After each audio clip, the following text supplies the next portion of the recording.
Pues buenos días a todas, buenos días a todos. Qué gusto ver a tanta gente interesada por este acto, en el que, bueno, hemos hecho coincidir, como ya os podéis imaginar, no por casualidad, con el Día Internacional de la Mujer. Y aprovecho para felicitaros a todas, bueno, yo creo que a todas y a todos, porque yo creo que es bueno celebrar conjuntamente estas efemérides y utilizarlas para impulsar lo que está detrás. Voy a empezar por una cita que la voy a leer textualmente.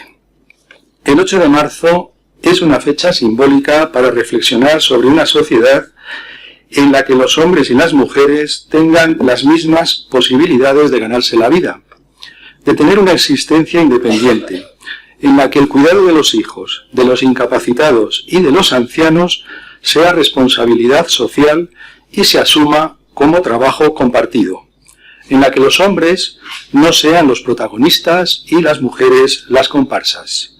En definitiva, una sociedad mucho más vivible y más justa que este mundo de neurosis preasignadas en función del sexo.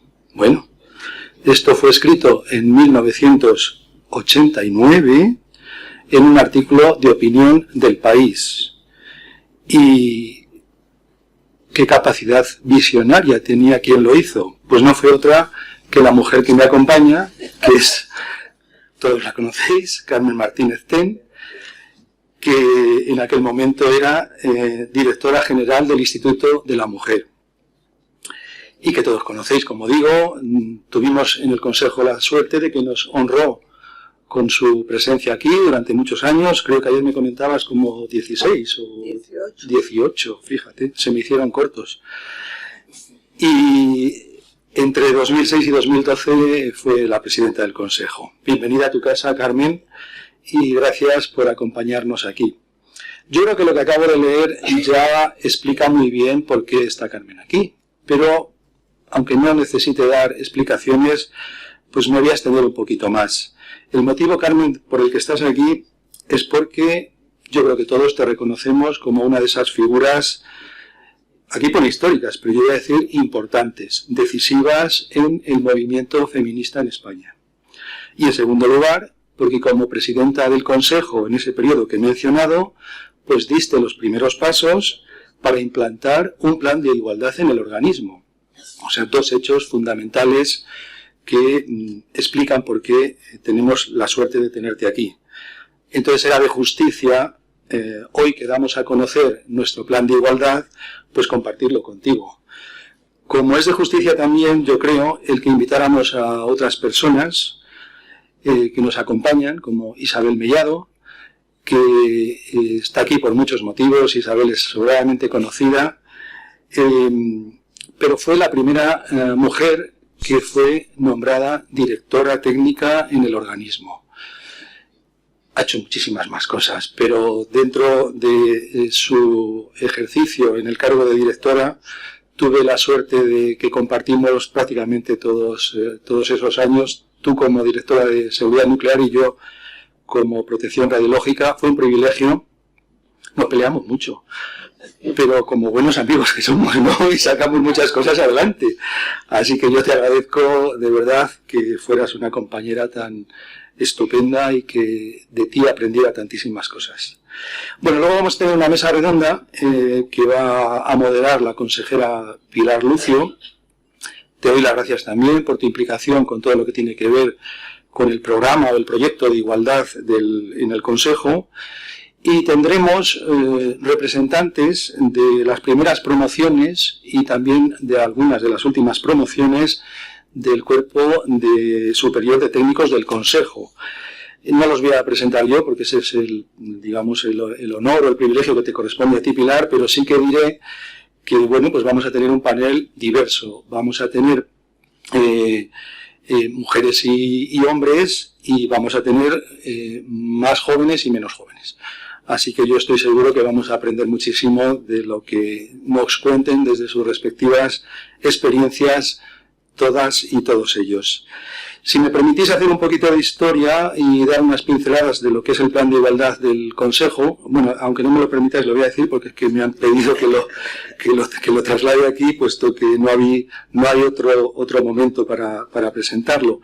Bueno, lo primero es que los trabajos se iniciaron ya hace mucho tiempo. Se iniciaron en 2010 con un encargo que se realizó para hacer un estudio de diagnóstico en materia de igualdad dentro de la casa, y que sirvió ya para que bastantes años después, en 2019, pues dispusiéramos de una idea más clara, de una imagen más actualizada de la situación del organismo en este tema. Tras el paréntesis que impuso la pandemia, ya fue en 2021 cuando se constituyó la Comisión Paritaria de Igualdad. Este es un hecho fundamental, porque es un instrumento fundamental para digamos, gestionar bien el devenir de este proyecto que se llama Igualdad. Y después de crear la comisión paritaria, pues se actualizaron o se puso al día el diagnóstico en materia de igualdad de oportunidades en el Consejo. Ese mismo año, entre noviembre y diciembre, la Fundación Mujeres nos ayudó mediante una encuesta de percepción en el seno del organismo, a conocer la opinión de nuestro personal respecto de este tema. Y yo creo que ese fue un buen punto de partida, o otro punto de partida importante para el desarrollo del plan y sobre todo de los indicadores que lo van a sustentar. Os voy a transmitir solo algunas ideas o algunos de los datos o resultados de ese estudio. Claro, el 51% de la plantilla del Consejo está formada por mujeres. Mira qué bien.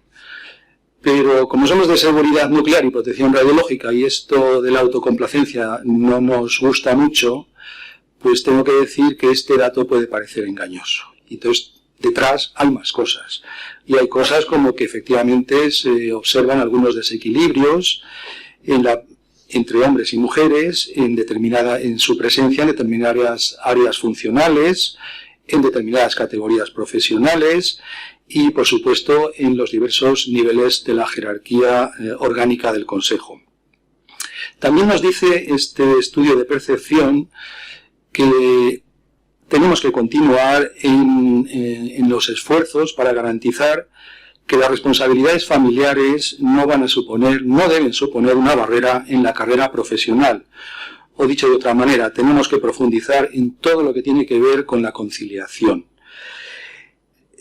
La integración de la perspectiva de género también aparece como necesaria en la definición y la implantación del modelo de prevención de riesgos laborales. Y aparece como necesario el continuar trabajando para visibilizar y profundizar en el compromiso con la igualdad de forma transversal con otras actuaciones. Es decir, la gestión de la diversidad, el lenguaje no sexista, por supuesto la violencia de género. Bien, con todos estos datos ya fue 2022 cuando se trabajó para concluir un plan que cubrirá el periodo 2023-2026 y que, entre otras cosas, pues incluye, como decía antes, unos indicadores para asegurarnos que somos capaces de seguir evolución. Creo que todas las que estáis aquí, todos los que estamos aquí, sobre todo todos los empleados del Consejo, pues podemos estar orgullosos de tener este plan y yo animo a todos a que lo hagamos nuestro. Un plan que es un papel no sirve para nada, un plan hay que implantarlo y la implantación solo depende de la voluntad de la organización, pero sobre todo de las personas que lo componen.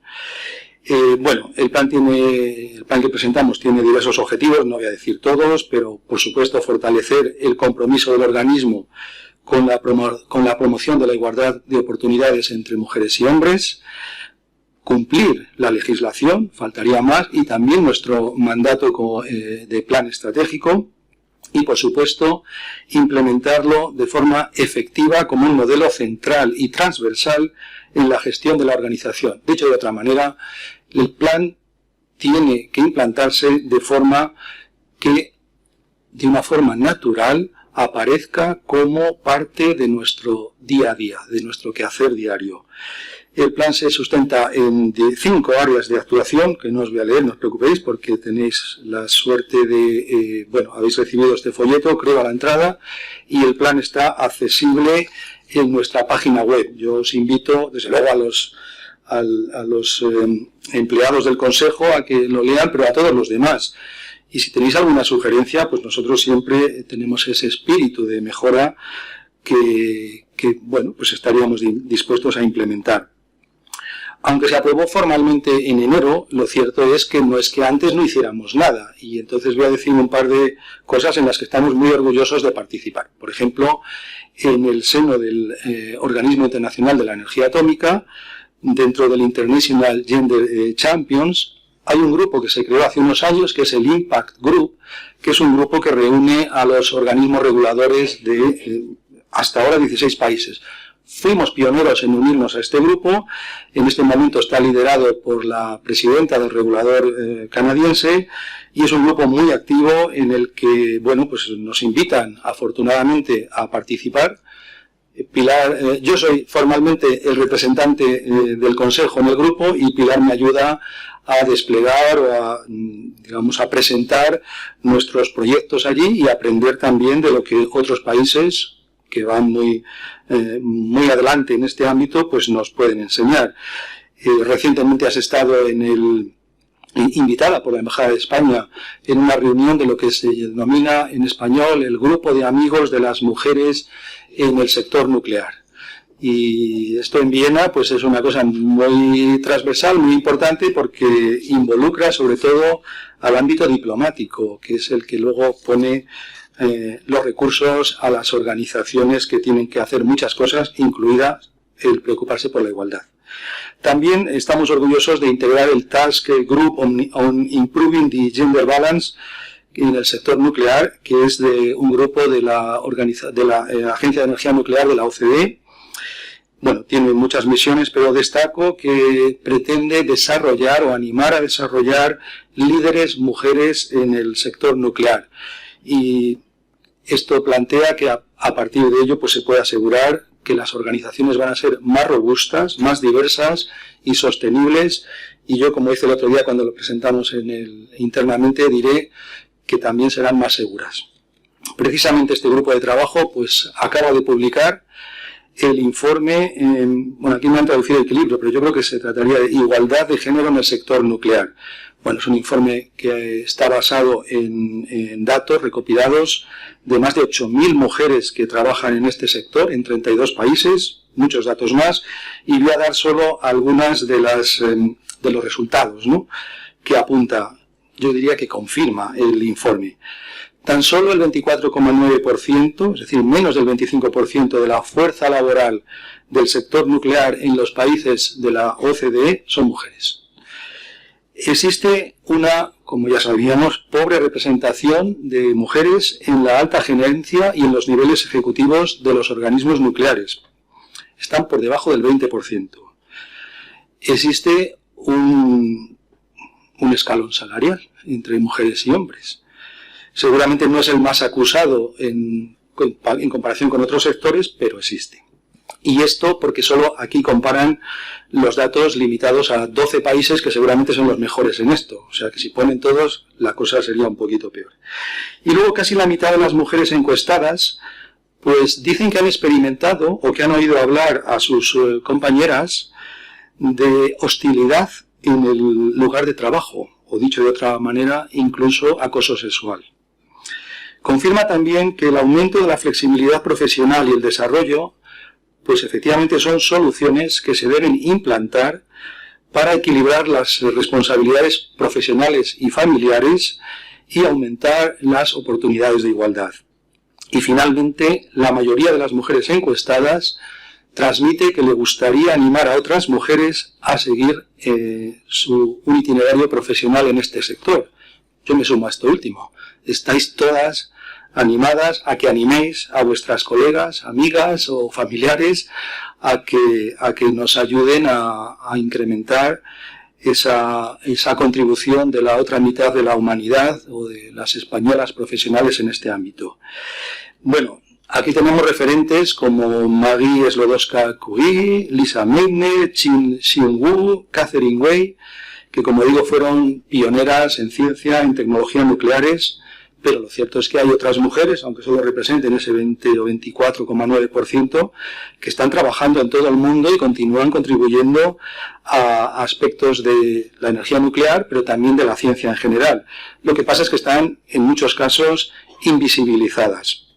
Y yo creo que esto revela claramente, que lo dice el informe, que hay una relación directa, como no puede ser de otra manera, con el número de mujeres que tenemos en este momento en ámbitos de ciencia, tecnología y matemáticas, bueno, los STEM estos que conocemos, y menos aún en roles de liderazgo. Amigas, amigos, esto nos indica que hay mucho que hacer, que hay margen para la mejora, pero la buena noticia es que sabemos que hay que hacerlo y sabemos lo que hay que hacer. Entonces, lo que tenemos, yo creo que es el mandato, pero también el compromiso de ponerlo en marcha, de seguir trabajando para frenar este gap. En este sentido, quiero utilizar esta oportunidad para una forma de apoyar el plan es, desde luego, divulgar y sensibilizar a todos los sectores en que esto es un tema a resolver. Así que, por ejemplo, nosotros nos hemos puesto manos a la obra y tenemos en nuestro comedor, algunos seguramente ya lo habéis visto, una exposición que iniciamos el Día Internacional de las Mujeres y las Niñas en la Ciencia y que se titula Mujeres Ingeniosas, la ingeniería en femenino. Es un proyecto de la Universidad de Castilla-La Mancha que obviamente pretende dar visibilidad y también homenajear a las mujeres que trabajan en las diferentes disciplinas de la ingeniería, la tecnología, etcétera, y reconocer su labor y su impacto en la sociedad. Esta misma semana, pues no lo tengo aquí, sí, se ha publicado en la revista Alfa y tiene un artículo dedicado, como no podía ser de otra manera, a nuestro plan de igualdad. Tenemos que utilizar todos los instrumentos para continuar sensibilizando. Tenemos que perseverar. Continuaremos utilizando tweets, seguiremos organizando conferencias, seminarios, dirigidos a muchas personas. Yo creo que es en especial a la juventud, a los jóvenes y las jóvenes que nos pueden ayudar a construir un futuro mejor también en este ámbito. Ojalá que seamos capaces de mejorar, por ejemplo, en el Consejo y en el sector en general, atrayendo más talento femenino al mismo, porque yo creo que nos beneficiaremos, como decía antes, en todos los sentidos. Bien, sabéis que ya voy acabando, la doble premio Nobel de Física y Química, Marie Sklodowska-Curie, afirmó, y esto lo tengo que leer, que la humanidad también necesita soñadoras para quienes el desarrollo de una tarea sea tan cautivante que les resulte imposible dedicar su atención a su propio beneficio. Bueno, esto quiere decir que la igualdad debería ser, desde mi punto de vista, una de esas tareas cultivantes que nos ayude a beneficiar a las mujeres, pero sobre todo a toda la sociedad. Yo creo que si continuamos la senda, nos va a hacer mejores personas, mejor sociedad y desde luego vamos a generar mejores oportunidades para los que vienen después de nosotros. Por eso yo creo que nosotros somos reguladores, somos un pequeñito, digamos una pequeñita organización en este mundo, pero creo que como servidores públicos tenemos la responsabilidad de dar respuesta a este reto y desempeñar, por lo tanto, el papel de soñadores que Sklodowska-Curie nos planteaba. Contad conmigo. Pienso seguir siendo un soñador, aunque me pegue con la pared múltiples veces. Hablar de igualdad de oportunidades es también hablar de cultura de seguridad. Y por eso, yo creo que en alguna entrevista que me habéis hecho, lo he mencionado, creo que la seguridad, que es lo que nos toca a nosotros, se beneficia cuando tenemos el talento de todas las personas, sean mujeres o sean hombres, que pueden contribuir a la misma. Nada más, perdonadme porque me he extendido un poquito más de la cuenta. Por supuesto, reitero mi felicitación a todas las mujeres y hombres que nos acompañan, bien presencialmente, bien virtualmente. y yo creo que vamos a tener un debate muy interesante. Muchísimas gracias. Le doy la palabra a Carmen.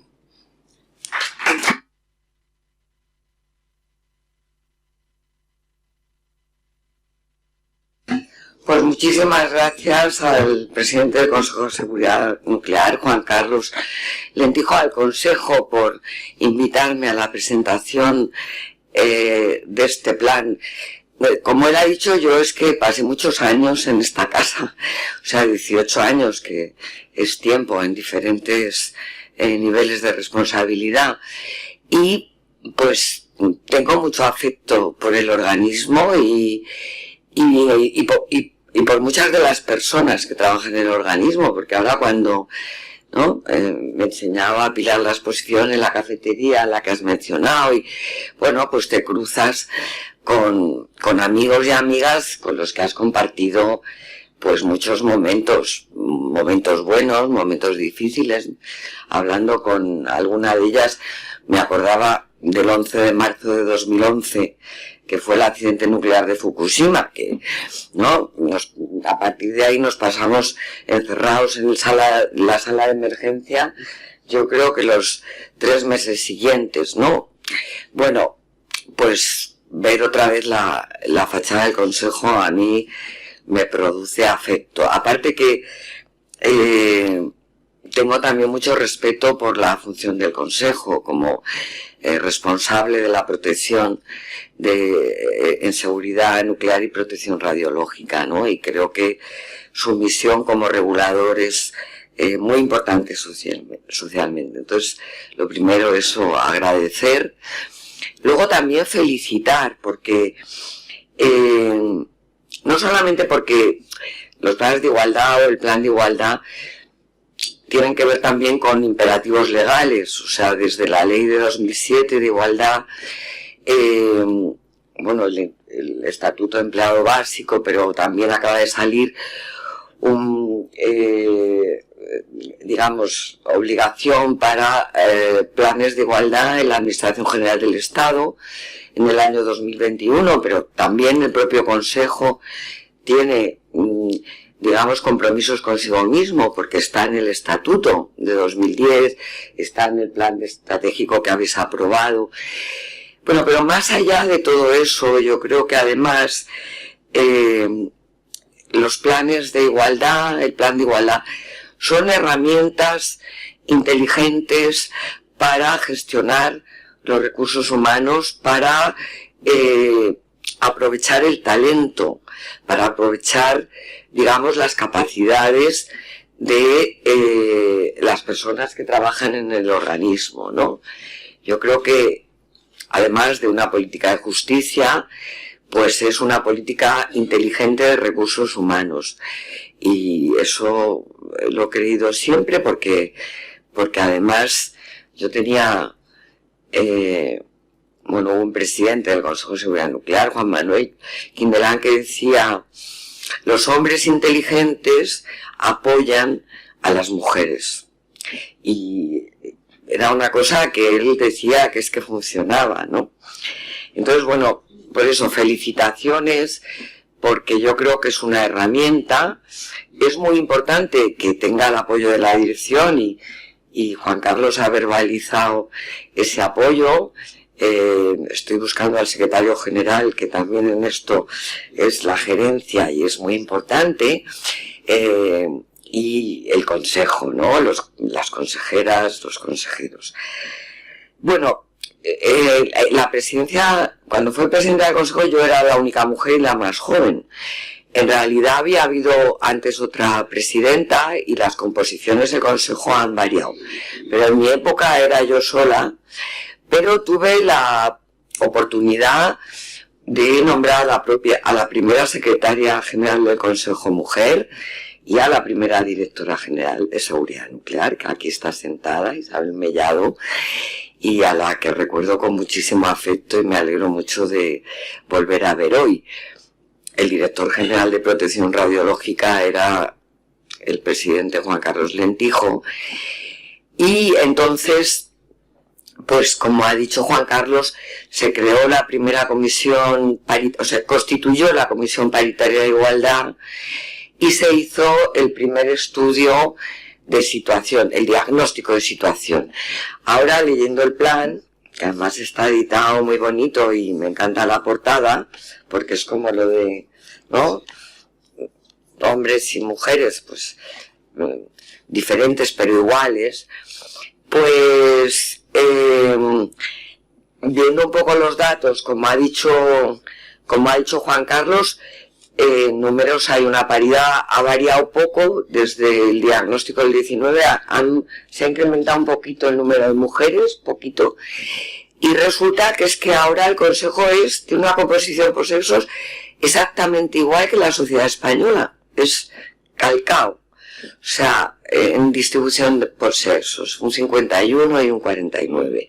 Lo que pasa es que también, como ha explicado Juan Carlos, y como pasa en la mayoría de los ministerios, de los organismos de la Administración General del Estado y en todas partes, pues, digamos, la brecha se ve en los niveles altos, en 28, 29 y 30, ¿no? Que eso, pues es... Además podríamos debatir por qué, y hay razones, y bueno, me ha llamado mucho la atención esta encuesta importante que ha traído Juan Carlos del informe, que dice que en el sector nuclear hay un 24% de mujeres, ¿no?, a nivel internacional. Bueno, pues luego hablaré un poquito de esa división que es vertical, pero también es horizontal y por sectores, ¿no? Bueno, mi experiencia con planes de igualdad, la verdad es que empezó cuando tuve que negociar y gestionar el primer plan de igualdad a nivel estatal. Bueno, ahora voy a hacer un poco de abuela cebolleta, pero es que soy un poco abuela cebolleta. Bueno, eso fue cuando fui directora del Instituto de la Mujer en 1988 y casi era un mandato europeo, ¿no? Porque era un mandato de la Unión Europea, como tantas cosas que han servido, ¿no?, para incentivar y tal. Bueno, entonces la metodología fue un poco la misma, porque se basa en hacer un diagnóstico de situación, una foto, detectar las brechas que existían, establecer objetivos para cada una de las brechas y luego las medidas que tenían que poner en marcha los ministerios. La elaboración del diagnóstico fue una cosa, yo creo que completamente artesanal, porque entonces las estadísticas tampoco se desglosaban por sexos como ahora. Las herramientas informáticas, pues seguíamos utilizando el fax. Es que cuando hablo de la abuela cebolleta, es un poco verdad. Bueno, y entonces se hizo un diagnóstico que llamábamos el ladrillo amarillo, porque era una cosa así, con las estadísticas disponibles en educación, en empleo, en seguridad social, en trabajo, con las disponibles. Y a partir de ahí, pues se elaboraron por áreas, o sea, no era por ejes como el del Consejo, sino que estaba en educación, empleo, sanidad, justicia, y los objetivos y las medidas que les correspondían a cada ministerio. Daros cuenta que una dirección general, que era el instituto, pues tenía que negociar con los ministros y los secretarios de Estado. Entonces nosotras íbamos con el plan debajo del brazo para conseguir que las medidas se aceptaran por los ministerios. Bueno, en aquella época yo recuerdo muchas anécdotas bastante graciosas. El plan aquel nos costó 3 años la elaboración y el diagnóstico, y era también para 4 años, como el plan del Consejo. Bueno, me acuerdo de muchas anécdotas porque ahora, no sé, eso las recuerdo como con afecto y con el paso del tiempo con humor. Pero bueno, os cuento algunos ejemplos porque me parece que dan idea un poco de lo que era aquellos años también. Bueno, por ejemplo, una de las cosas que a mí me tocaba hacer, que era parte de mi trabajo, es entrevistarme con secretarios de Estado o incluso con ministros. Y pues por áreas. Recuerdo, por ejemplo, una de las entrevistas, las que lo pasé fatal, una de las reuniones, que era con Hacienda, porque teníamos temas que plantearle a Hacienda, de recursos, de tal, y incluso sobre fiscalidad. Y hete aquí que mi interlocutor era nada menos que Josep Borrell, que era secretario de Estado de Hacienda y ahora es, como todo el mundo sabe, alto representante para la política exterior y la seguridad de la Unión Europea. Yo llegaba allí con una medida que ahora os parecerá de cajón de madera de pino en fiscalidad, pero a él no. Entonces esta medida era que los matrimonios entonces tenían que hacer declaración conjunta por obligación, si no tenían separación de bienes.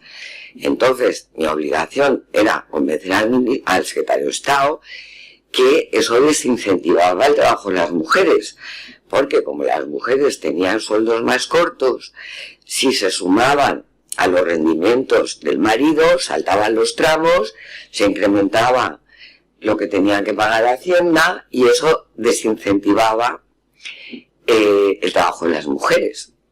Bueno, pues a Pepe Borrell le pareció fatal porque, por una parte, disminuía la recaudación. Entonces, claro, yo le intentaba convencer que lo que se perdía por un lado se ganaba por el otro, porque al incorporarse más mujeres al trabajo, pues contribuían también a la recaudación. Bueno, entonces él me dijo, mira, no tienes ni idea de fiscalidad, ¿no? Y yo salí de allí, pues, siendo consciente de que no tenía ni idea de fiscalidad, pero que tenía razón.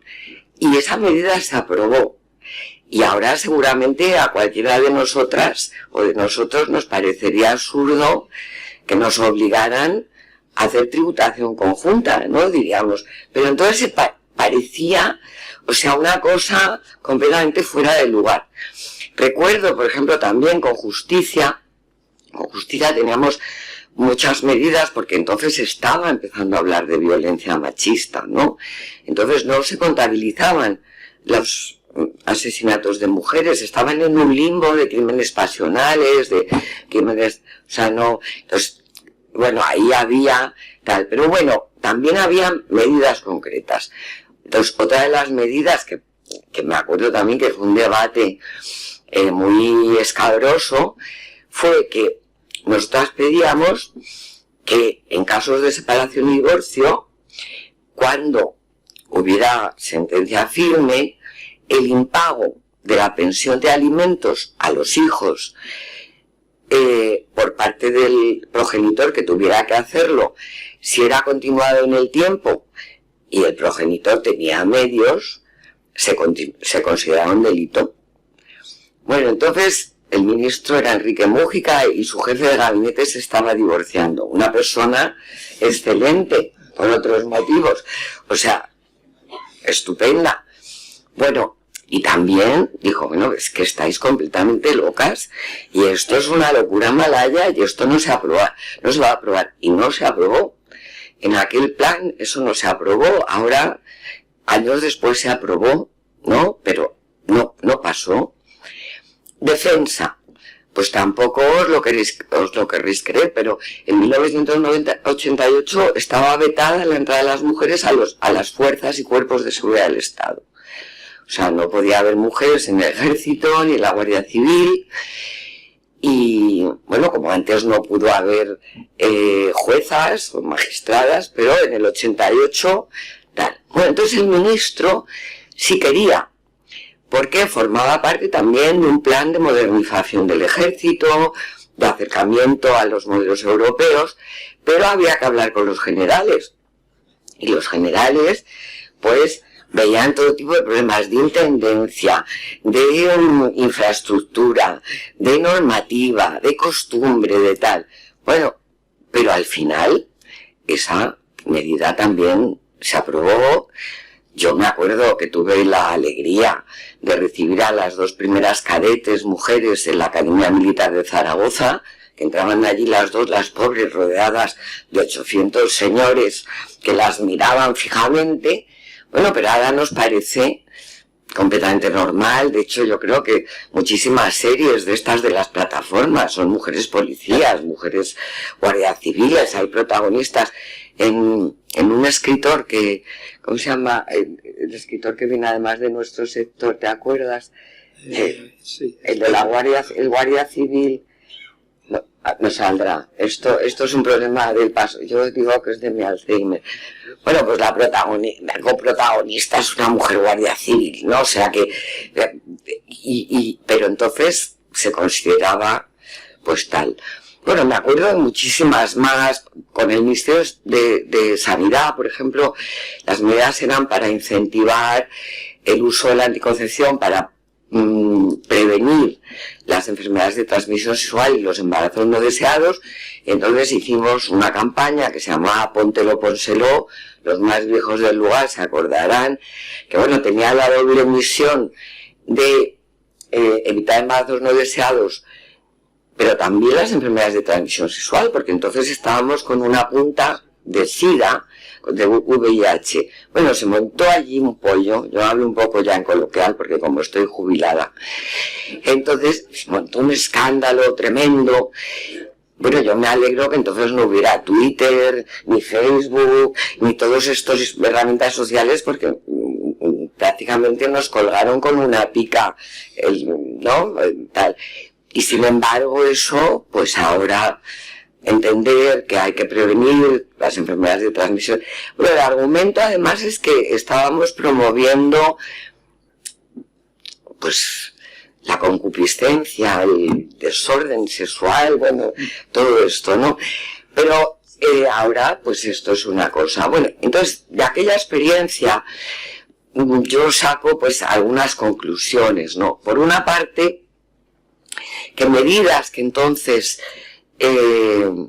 pues se consideraban poco menos que locuras totales, pues la sociedad lo ha asumido con naturalidad, se han integrado en la vida cotidiana y, bueno, volviendo a aludir un poco a los ejemplos a los que he aludido, pues ahora nos parecería absurdo que nos obligaran a hacer la declaración de Hacienda conjunta con nuestras parejas o nuestras mujeres o nuestros maridos, o nos parecería absurdo eso lo de prohibir o vetar la entrada de las mujeres en los cuerpos y fuerzas de seguridad del Estado. O sea que la sociedad, luego otro plan de igualdad, otro...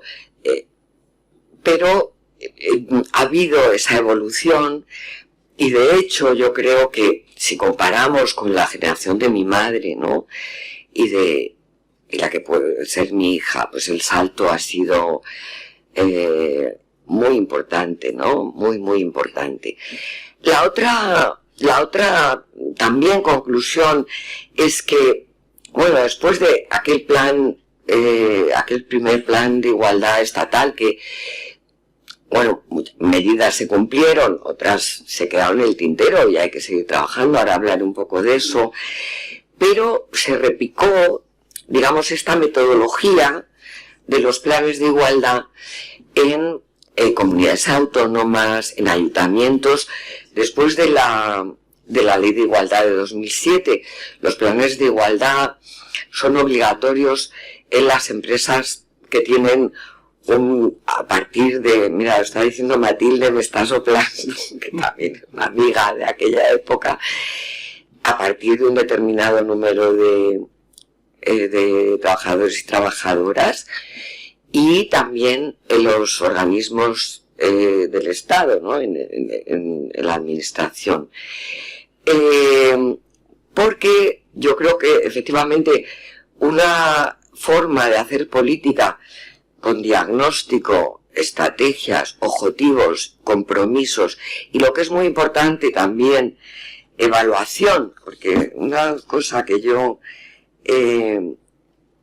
también pienso que es una de las cosas en las que debíamos mejorar, es en la evaluación de políticas públicas, ¿no? Pero por eso también le digo a Juan Carlos, hay 4 años para el plan, dentro de 4 años pues habrá que hacer una evaluación y es importante que haya habido mejoras, que se haya notado que el plan no solamente, porque algunas empresas aprueban los planes porque son necesarios para licitar con la administración pública. Entonces, bueno, pones el tampón, entregas el plan y tan ricamente, ¿sabes? Y es como un papel o más de estos que se utilizan, y eso pues no es eficaz. Pero en los sitios donde se ha hecho el esfuerzo, incluso con las empresas privadas, pues yo he tenido ocasión de hablar con algunas altas ejecutivas de empresas importantes que explican que es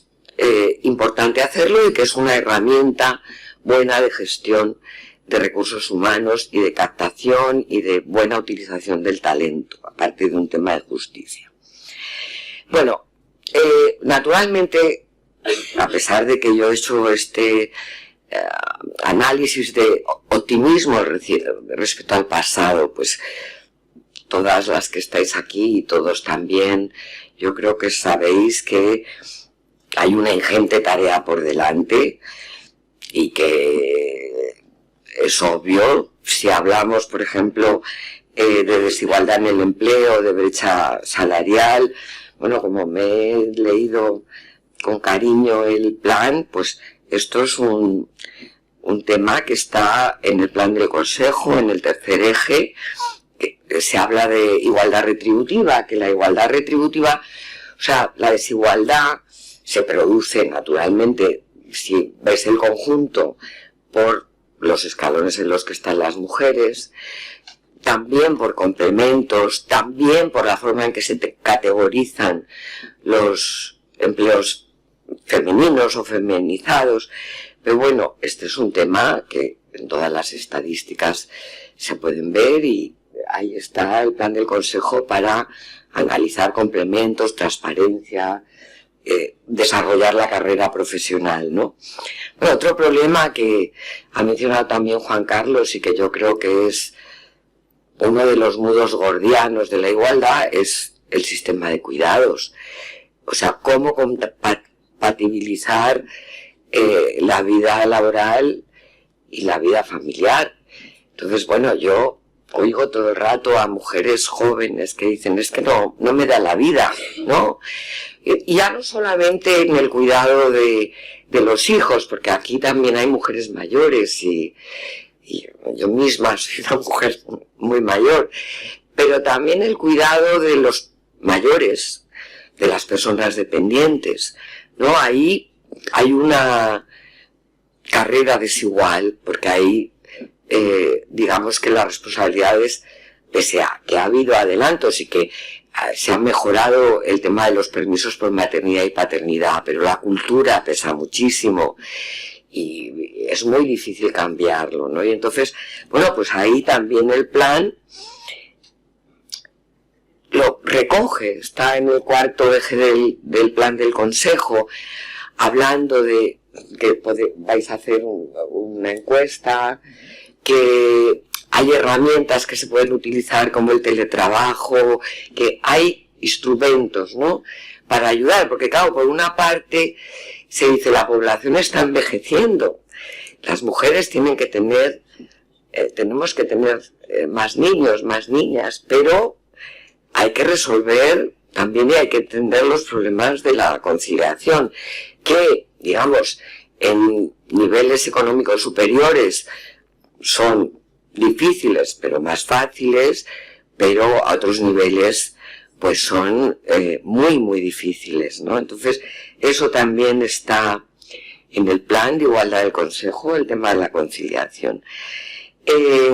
La violencia machista, pues, bueno, los datos del año pasado, el año pasado murieron 50 mujeres asesinadas por sus parejas o exparejas, eso es un asesinato cada semana. Este año no vamos mejor porque llevamos 10 mujeres muertas, eso es 2 mujeres asesinadas por semanas, que son cifras que son la cúspide de una pirámide, porque para llegar al asesinato hay muchos escalones intermedios, pero que son un cáncer social. Y bueno, y las violencias, digamos, agresiones sexuales, etcétera. También ahí el plan, y yo creo que recoge una mención y aborda el protocolo de acoso sexual. Yo creo que eso también, ver también el tema de si se diera casos de mujeres víctimas de violencia por malos tratos del personal del consejo, cómo ayudarlas, apoyarlas. O sea que el plan recoge parte de los problemas grandes que están por resolver. Bueno, no me quiero extender mucho pero hay también, ya voy terminando ahí, es que me agobia un poco por el horario, ¿no? Hay también, lo ha comentado Juan Carlos, esta discriminación que es vertical, pero también horizontal por sectores. En el nuclear ha mencionado algunos datos, pero hay unos estudios muy interesantes sobre los campos de las nuevas tecnologías, de las tecnologías punteras, de lo que es, bueno, el futuro, la inteligencia artificial. Bueno, pues ahí hay una brecha muy importante para la participación, en la participación de las mujeres, tanto en diseños de contenidos como en diseños, digamos, de hardware, ¿no? Y eso es el futuro. O sea que, bueno, no me quiero seguir extendiendo porque hay una agenda que es muy larga y muy importante. Siempre pienso que hay que echar también una mirada al ámbito internacional, porque tenemos que pensar nosotras que vivimos, y nosotros que vivimos en una burbuja. O sea que si miras por encima de las fronteras, pues el último ejemplo que se me ocurre son las mujeres iraníes, pero esta noticia que ha salido de las escuelas gaseadas porque el fundamentalismo islámico quiere cortar el acceso a la educación de las mujeres iraníes, ¿no? Que están haciendo esta lucha tan difícil y tan valiente, pues porque no quieren llevar el velo, porque quieren acceder a la educación, porque son mujeres muy cultas y que tienen una participación muy importante en las universidades y tal. Bueno, pues esto yo creo que ahí hay una gran tarea para proseguir. Es verdad que en tiempos de crisis, los tiempos de crisis no son buenos para la igualdad en general y para la igualdad entre hombres y mujeres en particular. Por un lado, porque hay menos recursos, la pandemia ha golpeado, y también hay estudios sobre eso, muy duramente, digamos, a los sectores más vulnerables, pero también a las mujeres, porque han vuelto a casa, de alguna manera se han hecho cargo en mucha medida de, digamos, todos los problemas de cuidados, etcétera, la crisis económica también. Entonces, bueno, en estos momentos de crisis, bueno, y cuando se producen avances, eso también es una enseñanza de la historia, ¿no? Porque la historia del movimiento feminista es muy antigua.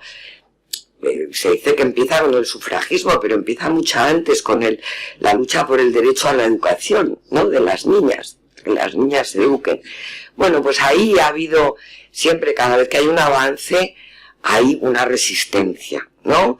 Para que la vuelta atrás, pues no sé, ahora, por poner algunos ejemplos, pues gente que niega la existencia de la violencia de género, ¿no? Pues cuando nos desayunamos todas las semanas hay ejemplos de esta violencia. A mí a veces me dicen, bueno, pues si es que, ¿qué más queréis? Si con todas las cosas que tal. Bueno, yo siempre digo lo de, pues mira, nosotras somos la mitad de la población. Y entonces tenemos la mitad del talento, la mitad de la inteligencia, la mitad de los defectos, la mitad de las virtudes. Entonces, ¿qué queremos? Pues la mitad.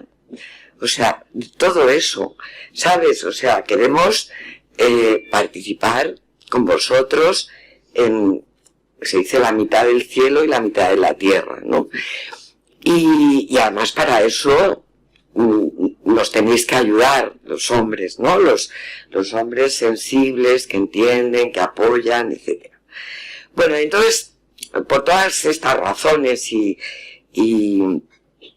también tengo que decir, porque pues que a mí me apena esta fractura del movimiento feminista con esto que se está produciendo ahora, ¿no? Porque, bueno, pues el feminismo yo creo que tiene que ser muy transversal, ¿no? O sea que a mí me parece que las mujeres inteligentes son feministas, o sea, ya sabes, o sea, de una manera o de otra, pero, ¿no? Porque, y los hombres inteligentes también. Entonces, bueno, estos debates que a veces son muy nominalistas y que opacan, digamos, todos estos problemas que son tan importantes, pues a mí me dan un poquito de pena, porque en el movimiento siempre ha habido muchas corrientes, muchos debates, muchas opiniones, pero lo importante es los acuerdos, ¿no?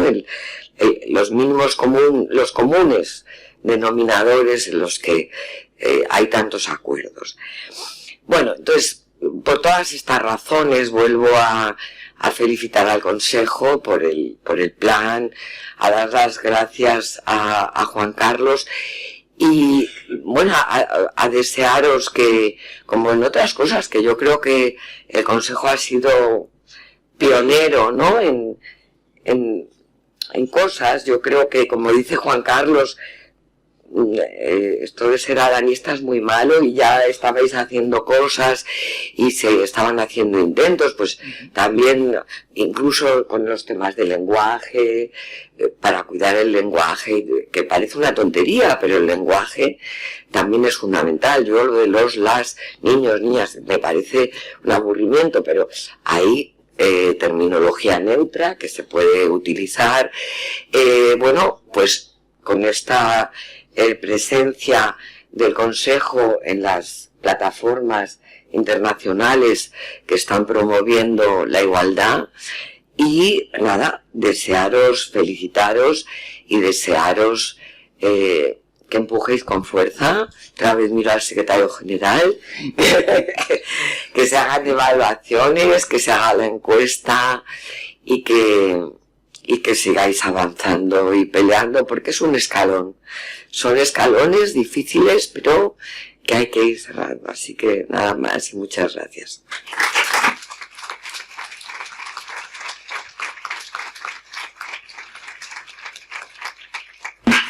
Pues muchas gracias. Qué buena charla nos has dado. La verdad que tengo aquí muchas notas que no las voy a decir, pero la verdad que más allá de la nostalgia que nos produce el pasado, está bien que nos ilustres cómo efectivamente no cualquier tiempo pasado fue mejor. Y en este caso no lo fue, y espero que sigamos construyendo un futuro todavía mejor. Te agradezco especialmente tu tarea, no sé, ahora llamamos sensibilización, no sé decir evangelizadora, en aquella época tan complicada, que lejos de producirte frustración, pues te impulsó a seguir perseverando y que, bueno, pues de esto también nos beneficiamos nosotros ahora. Muchas gracias, Carmen. Invito ahora a Pilar a que presente a los siguientes invitados que compartirán contigo mesa para debatir. Muchas gracias.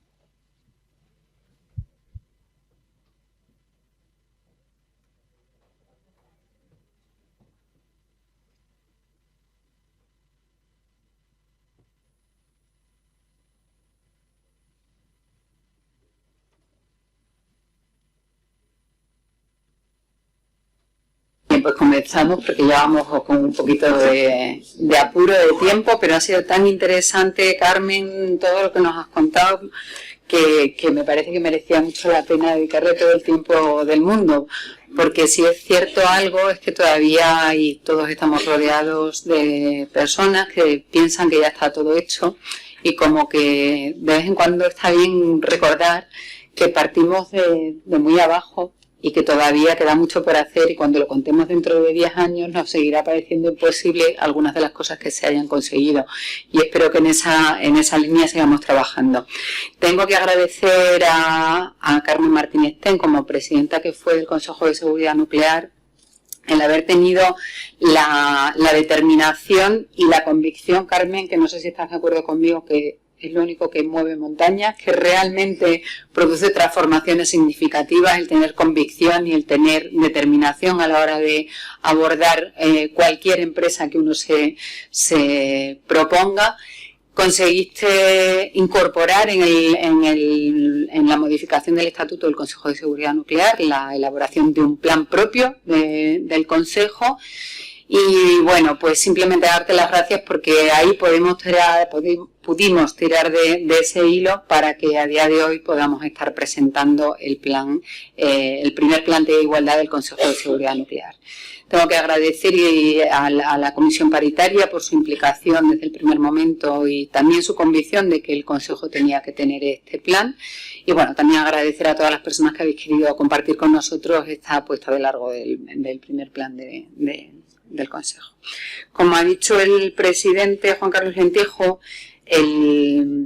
la idea que teníamos a la hora de hacer esta mesa es que pudieran personas que estaban aquí hace 20, 30, incluso 40 años, fueron de los primeros funcionarios del Consejo de Seguridad Nuclear hasta las generaciones más recientes que acaban de entrar en el Consejo de Seguridad Nuclear, que pudiéramos hacer un análisis en persona de qué han supuesto estos cambios en todos estos años que sí, ciertamente yo creo que han sido años de mucho cambio en relación por supuesto, a las políticas de igualdad, pero a cómo ha impactado esa igualdad de oportunidades en la vida de muchas personas. Partimos de la base que el Consejo de Seguridad Nuclear, al ser una administración pública, partimos de esa igualdad de acceso al cuerpo de funcionarios del Consejo de Seguridad Nuclear. Por lo tanto, esos datos que hay del sector en general, de los que hoy se ha hablado, que estábamos hablando de un 23%, en un regulador, como es nuestro caso, se diluye porque el acceso es igualitario, y veis que como hay opción de igual acceso, hay el mismo número, la mitad, Carmen, mitad hombres, mitad mujeres. Y algunos temas de los que se ha hablado también, al hecho de que seamos una administración pública, pues la brecha a lo mejor salarial no son nuestras máximas preocupaciones, o no lo fueron en el pasado. Pero hay otras muchísimas cosas, y ya voy a dar la palabra a la primera interviniente, que va a ser Isabel Mellado, doctora en física teórica de la Universidad Complutense. Estuvo investigando algunos años en física teórica y en fusión nuclear, pero su carrera profesional fundamentalmente ha estado en el Consejo de Seguridad Nuclear, donde ha trabajado en varias responsabilidades. La última y la más, importante, todas son importantes, pero digamos la de mayor relevancia a la hora de la toma de decisiones fue como directora técnica de seguridad nuclear entre el año 2004 y el 2013, y también quiero destacar que fuiste parte del equipo inspector del accidente de Vandellós, que para un regulador pues entendéis que es uno de los hitos más relevantes que podemos tener, como no deseables, pero sí relevantes, Carmen, como ocurrió con Fukushima. Isabel, te doy la palabra, y la idea es que, hagas un análisis de cómo tú te enfrentaste a entrar en un mundo de hombres, porque por mucho que el acceso fuera igualitario, era un mundo de hombres, y cómo fue en su momento, y cómo tú consideras que ahora mismo está la situación. Pues muchas gracias, Pilar. Me alegro mucho de volver a estar aquí hoy, agradeceros la invitación y especialmente agradecer a Carmen y a Juan Carlos las cariñosas palabras que me han dirigido. Y bueno, a mí me dijeron que era tratar de ilustrar o de poner experiencias personales que pudieran aportar algo de la carrera profesional, pero yo me he permitido arrancar antes porque creo que es ilustrativo. Arrancar antes, en mitad del siglo pasado. Yo soy de un pueblo de Andalucía, cerca de Sevilla, un pueblo muy agrícola de 10.000 habitantes, en el que cuando yo era una niña estudiaban 2 niñas, lo único que habían estudiado en el pueblo. Allí, por supuesto, no había instituto, los chicos sí estudiaban más, si las familias tenían medios para ello, pero desde luego las niñas no. Había 2 niñas estudiando antes que yo, una la hija de la maestra y otra la hija del boticario. Una estudió historia magisterio y la otra farmacia. Y en ese mundo singular, pues mi historia creo que no tanto en cuanto personal, sino en cuanto que ilustra la España del pasado y nos ayuda a valorar la situación de hoy, porque de dónde vino el que yo estudiara y el que estudiara una carrera científica.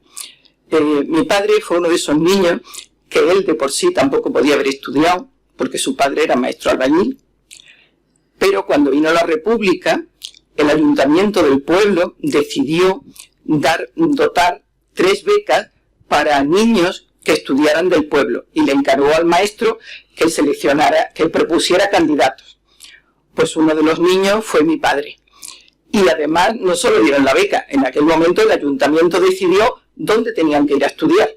O sea, allí los padres, ahora es que es divertido porque pintaban nada, los mandaron a estudiar a un colegio en Sevilla de la Institución Libre de Enseñanza.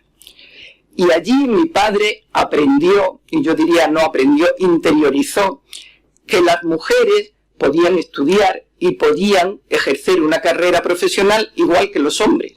Y os digo interiorizar porque eso fue una cosa que llevó dentro toda su vida. Y de nosotros nos educó, primero éramos 2 chicas, luego chicos, pero entre los 5 hermanos todos estudiamos, todos iguales y todos con una proyección profesional la que cada uno quería. Como anécdota en cuanto a lo de que cada uno quería, pues había alguna cosa que a él nos decía que estudiáramos lo que quisiéramos, pero que no le parecía bien. Eso de que las mujeres estudiaran medicina no le parecía a él muy bien, porque, menos mal que yo ninguno tuvimos afición, pero porque eso de, en un mundo rural, el médico tenía que salir en mitad de la noche, y esto de que las mujeres salieran en mitad de la noche de su casa no le parecía muy bien. Lo que no se podía imaginar era cuántas noches me iba a tener yo que pasar mucho tiempo después en las centrales nucleares, que Juan Carlos recordará y que nos hemos pasado muchas noches. Pero bueno, pasando de este asunto, bueno, pues esa fue la razón. Digamos que yo quería aprovechar este momento también para hacer mi pequeño homenaje a estos precursores que nos hicieron posible y abrieron este camino. Gracias.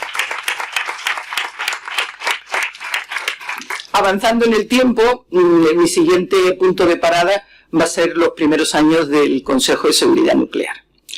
Pues era un mundo muy lleno de hombres, fundamentalmente en seguridad nuclear, pero no solo porque a niveles directivos, no altos directivos, sino incluso en los primeros escalones de cualquier puesto de jefe de unidad o de jefe no sé qué, fundamentalmente, y salvo excepciones que ahora voy a mencionar, eran todos hombres.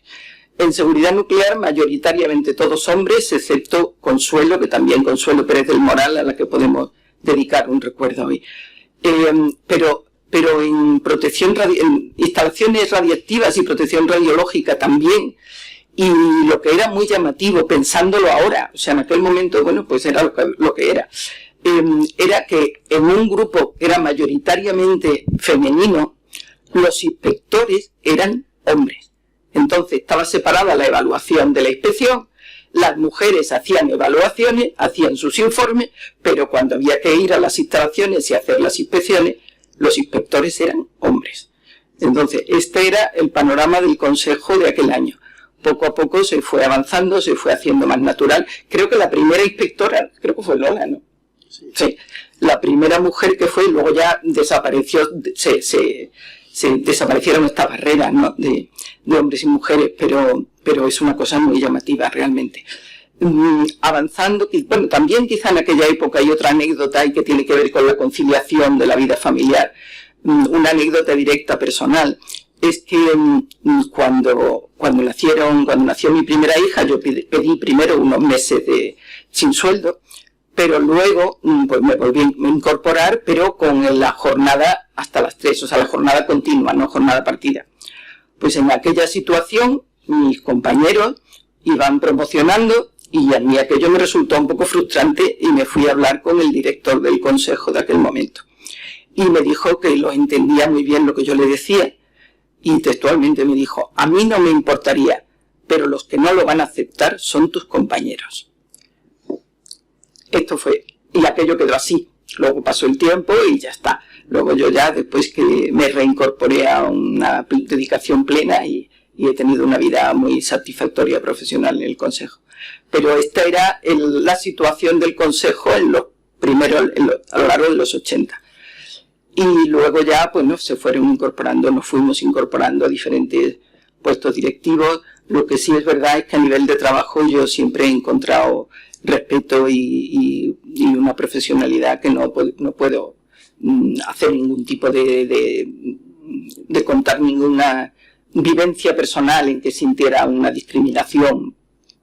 Bueno, y luego, por no gastar más tiempo, volvemos a la situación más actual. Y la situación actual en la que, bueno, lo primero es alegrarme de el plan y de todas las actividades y las iniciativas que estáis tomando en el Consejo. Yo quisiera volver la mirada, y me alegro que estén aquí algunos representantes de las centrales y del sector nuclear, porque yo creo que ahí sí que hay una gran diferencia. O sea, en el Consejo, digamos que hay una mejora importante, pero en el mundo nuclear la presencia masculina es abrumadora. No he contado en el momento en el momento histórico del principio del Consejo, que por supuesto, cuando íbamos a las centrales y nos teníamos que quedar una noche o lo que hiciera falta para las pruebas, no teníamos baños donde ir, nos tenían que dar una llave especial en un sitio que había uno reservado para unos directivos y no sé qué, no había zonas de vestuario para cambios, para zona controlada para mujeres. Bueno, todo eso es historia. Pero al día de hoy la presencia femenina en el sector nuclear también es bastante escasa y sobre todo en las centrales hay unos sectores en los que sí, por supuesto el licenciamiento y tal sí que ha habido, y en seguridad hay más presencia femenina. Me han comentado que ahora mismo en las instalaciones, en las centrales, lo que es PR, todo el departamento de PR en general también es bastante femenino, pero en el resto, poquito.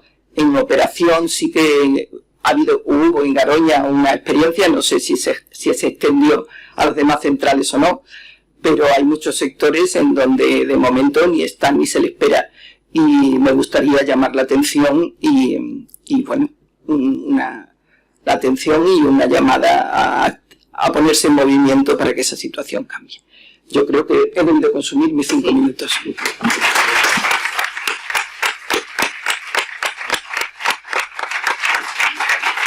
Muchas gracias, Isabel. Como siempre, has dado en la clave de algunas de las cosas que yo considero más relevantes, como el tema de la educación. Continuamos con Javier Zarzuela, que bueno, todos lo conocéis, es licenciado en Ciencias Físicas, funcionario en el Consejo desde 1983, ha tenido varias responsabilidades y ha sido subdirector de instalaciones nucleares, de protección radiológica, y ahora es director de protección radiológica operacional, y desde hace unos meses es director técnico de protección radiológica. Javier nos va a aportar un valor añadido, creo yo, a la intervención, porque su pareja, su compañera de vida, también es funcionaria del Consejo de Seguridad Nuclear y seguramente tendrá posibilidad de hacernos un análisis también desde ese punto de vista, que es muy importante, el que podamos analizar cuál ha sido nuestra relación con la igualdad de oportunidades, teniéndolo tan cerca. Gracias, Javier. Muchas gracias, Pilar. Buenos días, damas y caballeros. Yo quería empezar con unas imágenes, ya habéis visto la primera, porque creo que una imagen vale más que 1000 palabras. Esta es la foto del último gobierno de Franco en 1975. Bueno, pues ya sabéis cómo Franco llegó al poder, ¿no? Con una guerra sangrienta y cruel. Y estos eran sus ministros. No se ven muchas mujeres, la verdad. Yo en aquel momento tenía 18 años y estaba ya estudiando en la universidad, y en ese mundo es en el que yo me crié. Vamos a ver si me hace caso para pasar la siguiente.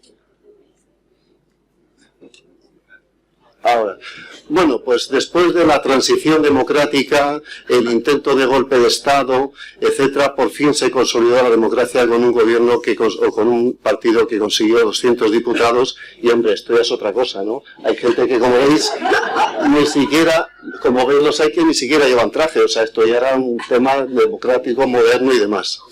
Pero ¿cuál era la gran aspiración? ¿Cuál era la gran aspiración de este gobierno y el gran anhelo de España?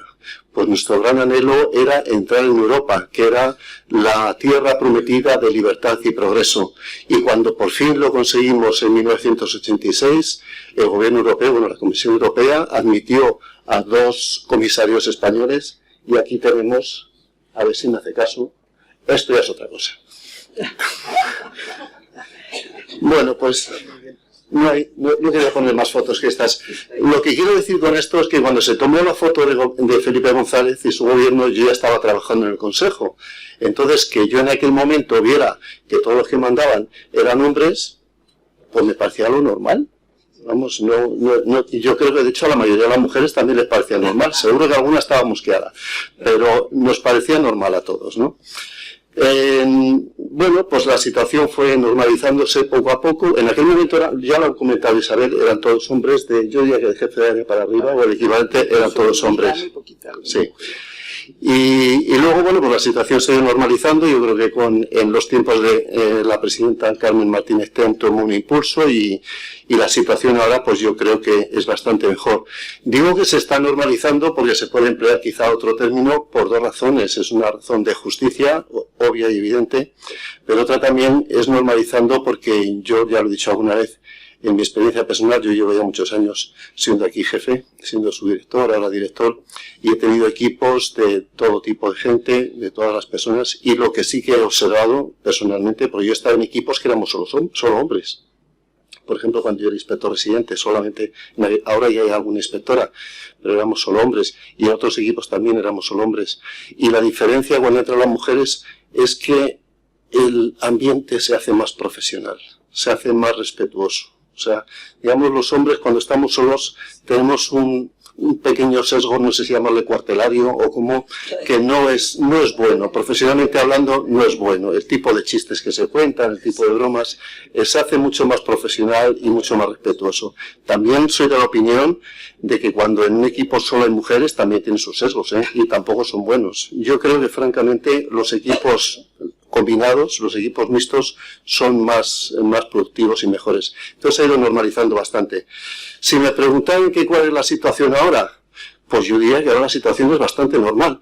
Pero claro, teniendo en cuenta que de mi criterio no me fío mucho, porque ya hemos visto lo que opinaba hace 40 años, pues creo que es necesario que se trabaje en estos temas, que haya planes de igualdad y que se analice el asunto, porque es un tema importante, se analice profesionalmente. Por eso yo estoy encantado de que haya un plan de igualdad, creo que habrá mejoras. Seguro que hay muchos problemas ahora que yo no los veo, igual que no los veía hace 40 años, y en ese sentido pues creo que vamos por el camino. Para terminar, pues nada, deciros que yo creo que todos los pasos que se den en este terreno redundarán en beneficio de todos, en beneficio nuestro, de las mujeres, de los hombres y de la sociedad. Muchas gracias.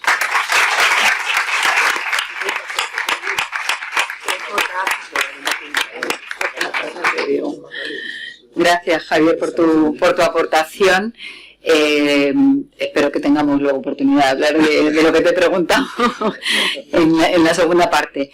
Doy paso a Eugenia Morgado, que es ingeniera industrial por la Universidad Politécnica de Madrid, donde ha hecho también el máster en Ciencia y Tecnología Nuclear. Entre el 2013 y el 2017 ha estado a través de becas de colaboración en varias organizaciones y empresas privadas.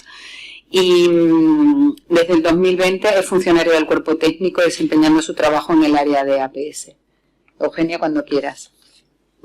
Pues muchas gracias por la presentación y muchas gracias por todas las intervenciones que permiten mostrar experiencias, vivencias y toda la evolución que hemos tenido hasta ahora.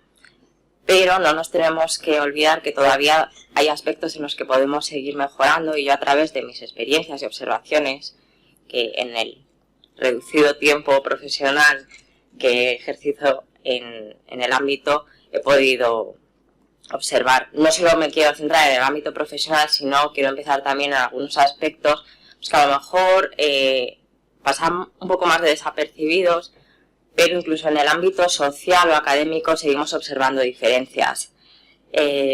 Quizás es un poco anecdótico, pero recuerdo pues esa primera casa que te compras con tu pareja, la reformas, toda ilusionada te haces tu planito de la cocina con tus medidas, y cuando vas a la tienda todas las preguntas sobre medidas, dónde están las tomas de luz, tomas de agua, te las hacen a tu pareja, hombre, y a mí lo único que me preguntaron, esto es real, qué era lo que yo quería sentir cuando estuviera cocinando.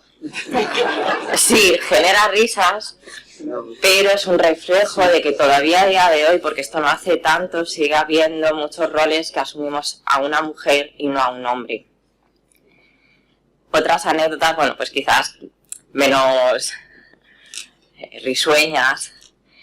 Recuerdo también cuando elegí que quería estudiar una ingeniería, como a veces recibía comentarios, casi sugerencias, de algunas personas que te decían, bueno, pero aunque quieras estudiar una carrera de ciencias, ¿por qué no quizás en otro sector, más a lo mejor ligado al sector sociosanitario, no tan tecnológico? Porque no vas a tener amigas, solo hay chicos. Bueno, afortunadamente cuando accedí a la Escuela de Industriales de la UPM me di cuenta que esta era una idea erróneamente preconcebida, que aunque había mayoritariamente hombres estudiando, las mujeres teníamos una presencia importante, al menos a nivel estudiantil, que no, por ejemplo, en cuanto al nivel de profesorado, donde todavía abundaban y por una gran mayoría los hombres. Por lo tanto, no quiero decir con esto que no hayamos avanzado en igualdad de acceso a las carreras de ciencias, pero sí que tenemos que quitarnos, creo, de la idea de la mente esta idea de que solo las mujeres pueden acceder a carreras de ciencias, sobre todo en el sector más técnico. Además, bueno, han hecho referencia todos los intervinientes anteriores, en esta igualdad prácticamente incluso hay más mujeres que hombres en el consejo, también en el cuerpo técnico, pero por ejemplo en mi promoción de los 24 funcionarios que aprobamos, solo 8 éramos mujeres. Estos últimos años han entrado más hombres que mujeres. Vemos una distribución a nivel organizativo en el Consejo que niveles inferiores en el funcionariado están principalmente ocupados por mujeres frente a las posiciones de los cargos más superiores. Y esto, por ejemplo, se puede ver, es muy palpable a nivel técnico en las jefaturas de área. Lo ha comentado el presidente en su intervención anterior. Y es así, o sea, existe esta estratificación. No quiero tampoco poner el pie en esto, lo que quiero es simplemente pues demostrar que aunque hay muchos avances que son palpables, pero todavía hay camino por recorrer y tenemos que identificar en qué punto estamos, qué es el camino que queremos tomar y qué medidas vamos a tomar al respecto. Porque en el ejercicio de nuestras funciones, aunque yo ahora cuando voy a hacer una inspección en instalación nuclear tengo un vestuario femenino que antes no había, pues en algunas ocasiones ves que el vestuario pues no tiene todas las adaptaciones, no tiene todos los medios que a lo mejor cuando luego comentas con tu compañero, pues sí que ellos tienen. Algo curioso, por ejemplo, también anecdótico, vas a acceder a determinadas zonas, te tienes que poner un gorrito para proteger el cabello, el pelo largo no entra. Y lo puede llevar un hombre también, el pelo largo. Pero bueno, estadísticamente, pues las mujeres solemos tener más el pelo largo. Esto no es más que un reflejo de esa sociedad, de esa industria mayoritariamente compuesta por hombres, que nos reflejaba muy bien en su intervención anterior Isabel, y que todavía hoy pues siguen quedando aspectos que pueden pasar desapercibidos, pero hay trabajo que hacer. Y bueno, no quiero tampoco robar mucho más tiempo, que vamos un poco justos, pero sí que me parece muy importante hacer hincapié en que adoptemos medidas y que visibilicemos a las mujeres en la sociedad, en la administración, en particular en el sector que nos ocupa, en el Consejo, y que podamos seguir adoptando medidas para seguir promocionando e implantando políticas de igualdad de género, porque todavía sigue siendo necesario. Así que os animo a todos, tanto los que estáis aquí como los que nos podéis estar viendo a través de las pantallas, a participar en el coloquio posterior, porque seguro que mediante las experiencias y vivencias de todos podemos identificar todavía muchas más áreas de mejora, oportunidades de mejora. Gracias.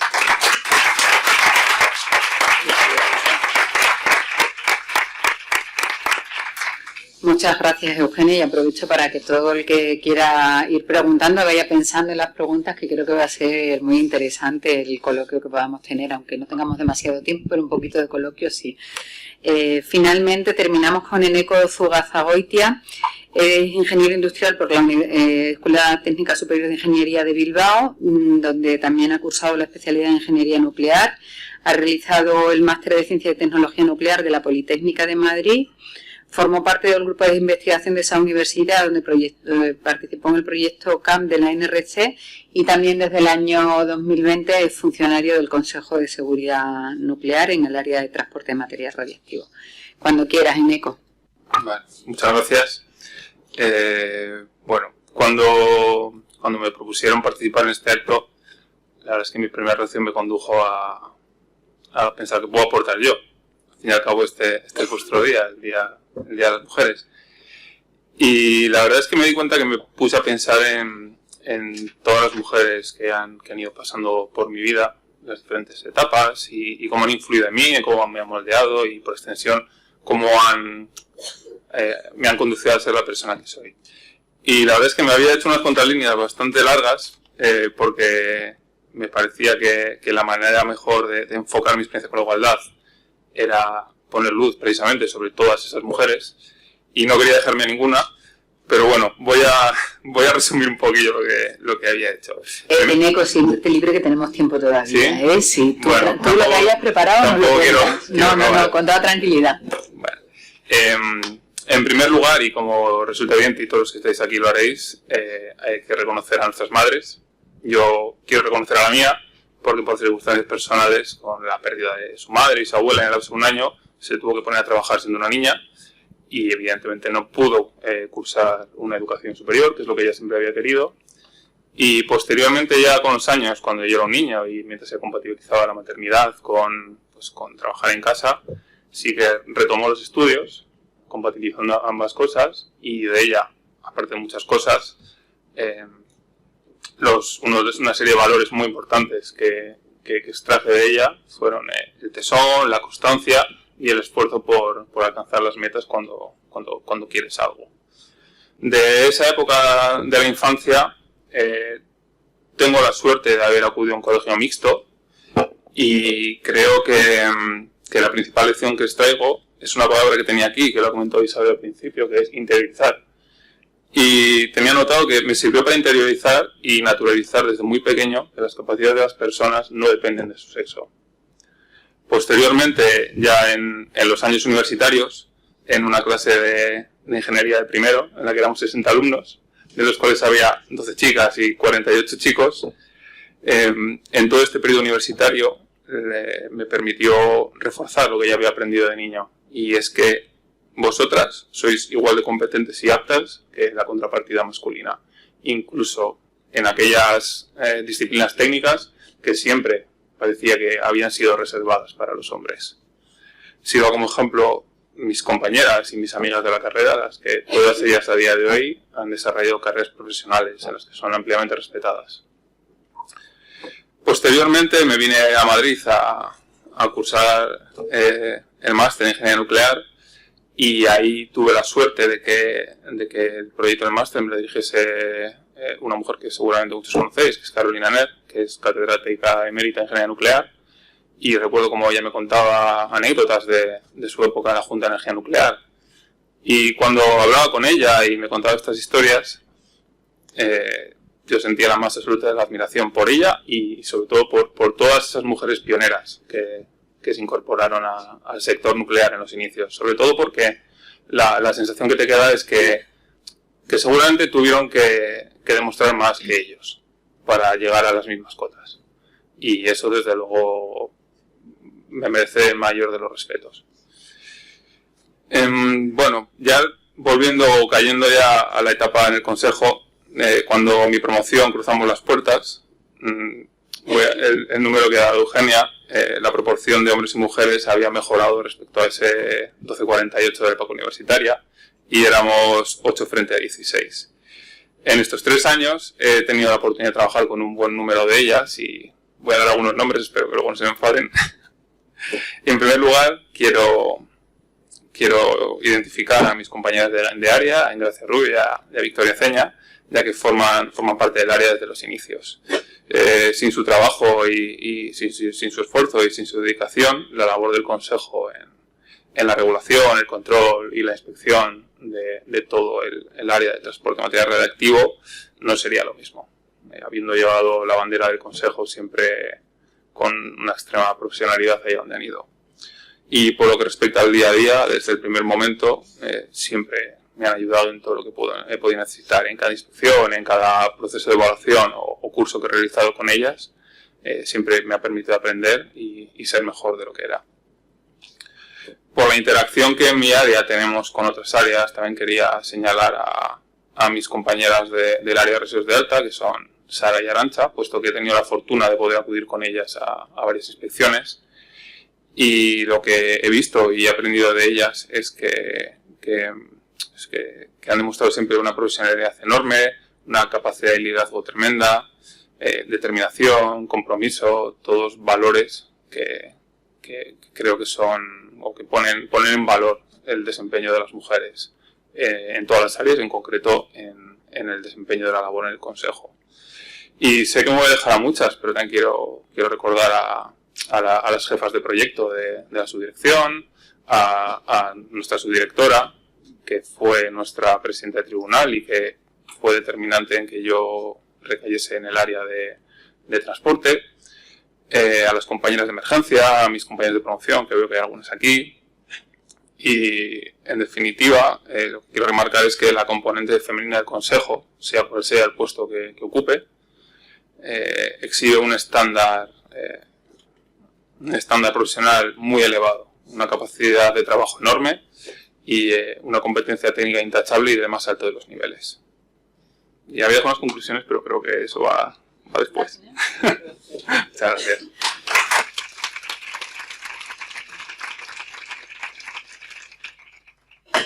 Pues muchas gracias, Eneco, por este capítulo de agradecimiento y reconocimiento, que creo que también es muy importante generar esos valores de entendimiento mutuo y de solidaridad que trascienden el género de las personas que formamos parte de las organizaciones.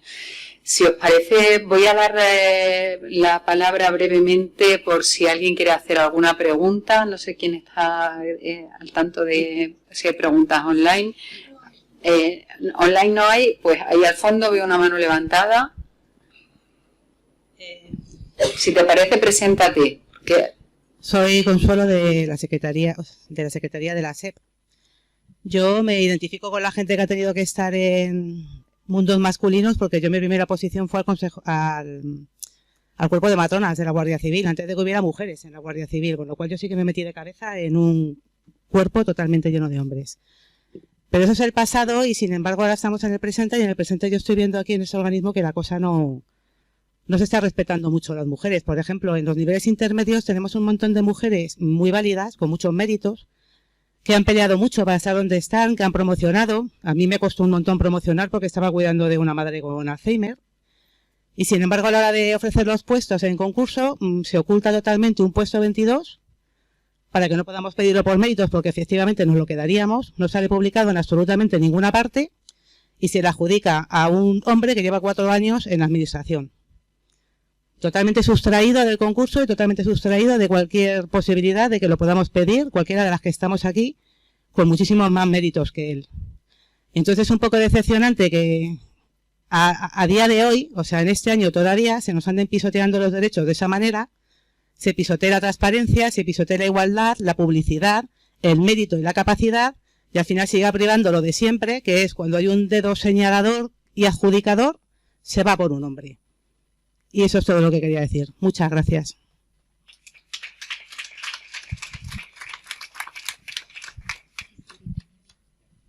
No sé, lo miraremos, no te puedo decir, no te puedo responder, doy otra palabra si os parece.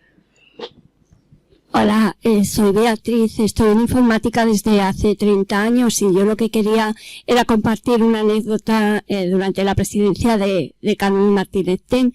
Yo no sé si ella lo recuerda, pero es algo que a mí me llegó muy dentro. Yo por aquel entonces tenía 2 niños muy pequeños y la verdad es que era complicado trabajar aquí, trabajar en casa, y me acuerdo de su discurso de Navidad en el que nos comentó que no quería ver a la gente en los pasillos a partir de cierta hora, ya a las 8 de la noche.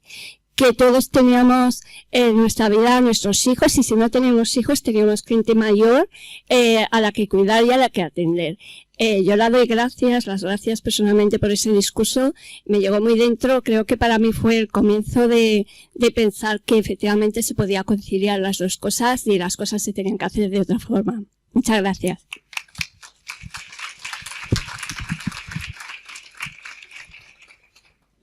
Pues muchas gracias a ti. Más intervenciones. Por aquí adelante hay una mano levantada.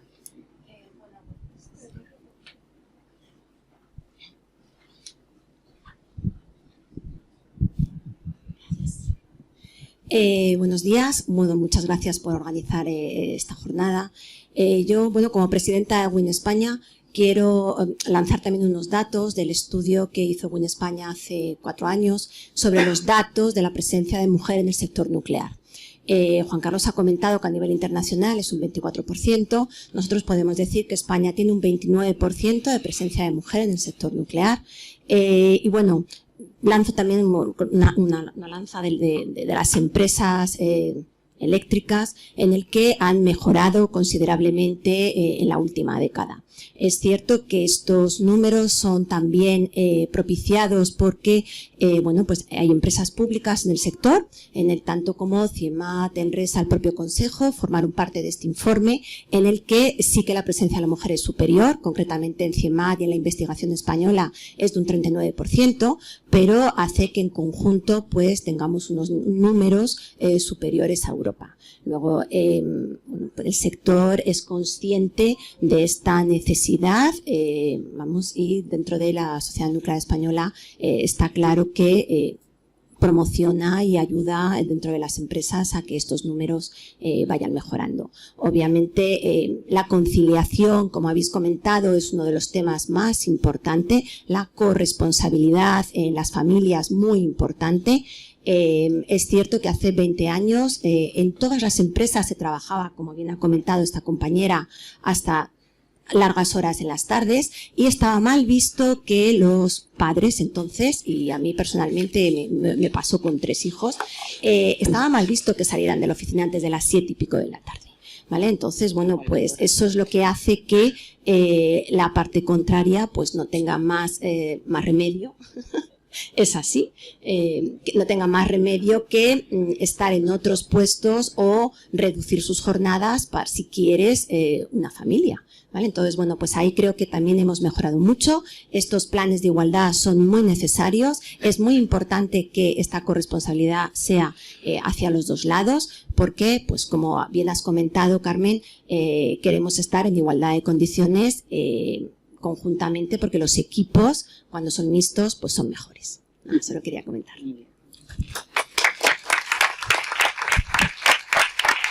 A ver, ¿más palabras? Allí detrás. Por ahí al fondo hay otra mano levantada.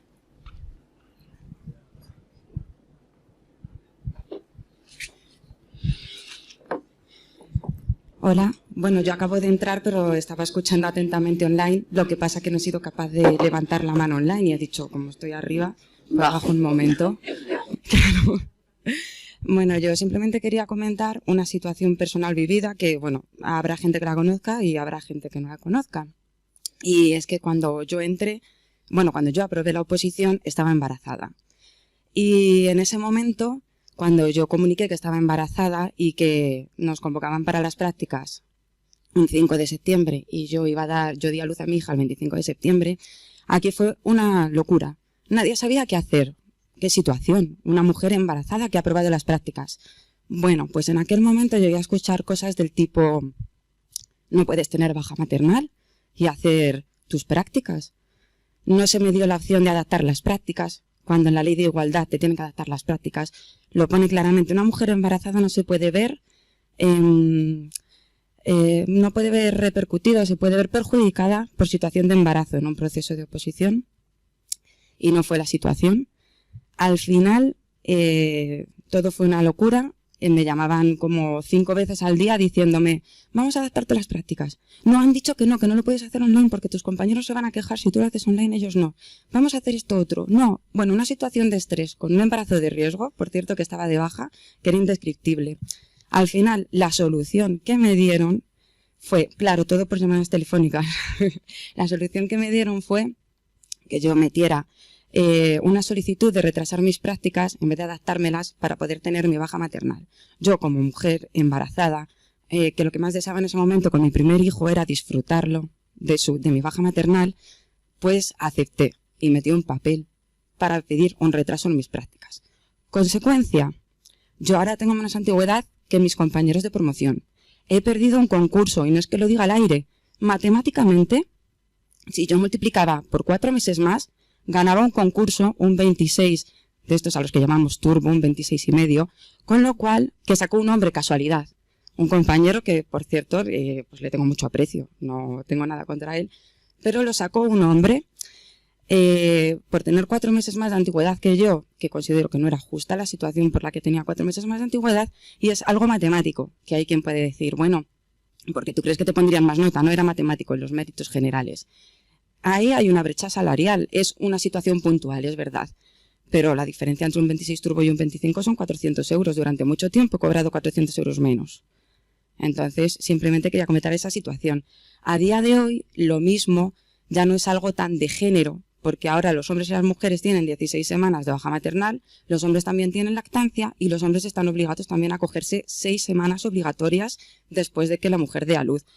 Con lo cual ahora quizás es un problema general que el Consejo tendría que tratar de solucionar, porque embarazos, y ahora que aplica a toda la población, pues hay todos los días. Antes lo comentabais, tienen que nacer niños, pero si luego tenemos problemas de este tipo. Y bueno, quería comentar eso y simplemente también comentar que habrá quien piense, bueno, es que he escuchado de todo. O sea, desde pues no haberte quedado embarazada hasta qué suerte has tenido que te han permitido tener tu baja maternal. Entonces, con estos últimos comentarios, lo único que quiero decir es que eso que está muy integrado en la sociedad, que hay algunas cosas que las mujeres tenemos que asumir porque sí. O sea, y algunos de esos comentarios me lo han llegado a hacer mujeres. ¿Qué suerte has tenido que has tenido tu baja maternal? Digo, no, a mí me tenían que haber permitido incorporarme con mis compañeros en prácticas, darme mi baja temporal, porque estoy con un embarazo de riesgo, tener mi baja de maternidad, y hacer las prácticas después, o adaptarme las prácticas y hacer algo online durante mi baja maternal. Pero no se hizo nada de eso. Y eso, incluso había mujeres que consideraban que habían tenido un trato de favor conmigo por permitirme retrasar las prácticas. Bueno, simplemente comentarlo. Y que es una situación que hay que resolver, porque además ahora afecta a cualquier persona que se incorpore, ya no es solo hombres. O sea, perdón, solo mujeres, es también hombres y mujeres. Y se dará. Y se ha dado más veces, porque hablaba con la gente y se había dado con anterioridad. Pero dependiendo del año, se daba una solución. Y dependía, pues, de quién estuviera en personal, de quién sea secretario general, de quién sea... Bueno, dependía de la situación concreta, porque no había algo específico desarrollado para una situación así. Entonces, hubo personas con anterioridad que se resolvió de otra manera, pero en este caso se resolvió así. Y, bueno, pues quería comentarlo. Bueno, pues gracias por contarnos tu caso.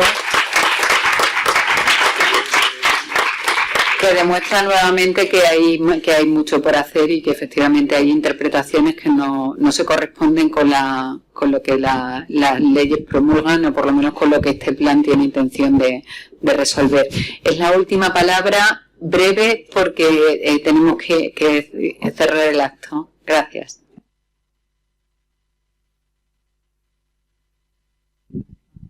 Hola, ese caso fue recogido en la encuesta que se hizo como datos para recopilar información para hacer el plan de igualdad. Hay que tener la estadística, todos estos datos que se recogieron y luego la encuesta. ¿Qué pasa con la encuesta? Que la encuesta no se ha publicado por razones que nos dieron a la Comisión de Paridad, pero esos casos se van a analizar y dentro de los puntos de conciliación del plan de igualdad se va a trabajar para ello. Está recogido. Pero bueno, no es pública pero por ese motivo. Hemos dicho siempre que este plan de igualdad está vivo, que hay que hacer otras encuestas y vamos a ver si podemos publicar los resultados para que todos sepan qué es lo que está pasando y todo el mundo puede aportar, porque no es el caso de la maternidad o la paternidad. Es el caso que muchos por las edades que tienen los funcionarios de ahora, le va a pasar como en mi caso, que va a coincidir maternidad con conciliación por padres mayores, porque tenemos una edad, somos madres y padres con una edad bastante avanzada y tenemos que tener todos esos casos ya resueltos, o sea, por lo menos ir dando soluciones. Y yo como miembro de la Comisión de Igualdad, bueno, por lo menos un granito de arena podemos poner en ese aspecto. Pues muchas gracias, Graciela, por demostrar que nos estamos ocupando pues de todas estas, al menos han salido 2 reivindicaciones de cuestiones que no están funcionando bien y que hay que resolver y te agradezco tu intervención. Creo que ya voy a daros la palabra final. ¿Hay alguien más que tenía la palabra? Nieves, muy breve que... Bueno, pues muchas gracias. Primero, dar las gracias al Consejo, la primera jornada que se hace. Gracias por tener un plan ya de igualdad que llega con mucho retraso, pero está muy bien tener algo con lo que arrancar. Y yo rápidamente, reflexión, creo que el plan le hace falta una proyección hacia afuera también, no solamente a los problemas de la casa, sino pues eso, en pliegos, en contrataciones, subvenciones, tratar de generar valor también ante la sociedad, que creo que ahí hay que trabajar también unas cuantas ideas que hay que promover en todas las resoluciones que se vayan sacando, ¿no? Y la reflexión que me apetecería hoy transmitir es que lo que ha decidido el Gobierno ayer, y creo que es un paso importantísimo, yo que vengo de colegios profesionales, que es un mundo muy masculino, porque desgraciadamente, pues aunque el número de colegiadas es muy inferior, se va a obligar por ley a que los grupos, las juntas de gobierno están formadas al menos por un 40% de mujeres. ¿Eso qué significa? Significa que las mujeres tendremos que dar un paso más en la participación institucional. No solamente se trata de estar ahí y es un número, sino que tendremos que dar el paso de estar y querer estar más activas en todas las instituciones. Por tanto, de alguna manera nos implican también. Es lo que quería decir. Gracias.